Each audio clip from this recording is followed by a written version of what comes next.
Сәлеметсіздерме? Сыртқы экономикалық қызметтің тауар номенклатурасы бұл тауарларды арнайы кодтар бойынша нақты жүктеуге көмектесетін жүйе.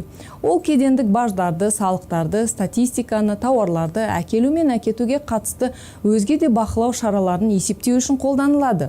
Сыртқы экономикалық қызметтің тауар номенклатурасы Еуразиялық экономикалық комиссиямен бекітіліп, жаңартылып отырады. Сыртқы экономикалық қызметтің тауар номенклатурасы қолданудың негізгі кезеңі тауарларды сыныптау процесі. Бұл әрбір тауарға нақты кодты дұрыс анықтауға мүмкіндік береді. Тауарларды жіктеу бұл тауардың атқаратын функциясына және жасалған материалына қарай нақты код беру процесі. Тауарларды сыныптауды декларанттар, ал кей жағдайларда кеден органдары жүзеге асырады. Мысалы, құжаттарда қателер болғанда немесе баждарды есептеу үшін. Тауар номенклатурасының коды 10 цифрдан тұрады. Егер тауар жайлы толық ақпарат болмаса, кодтың алғашқы 4 цифрын көрсетуге рұқсат етіледі. Назарларыңызға рахмет, сіздердің МКД.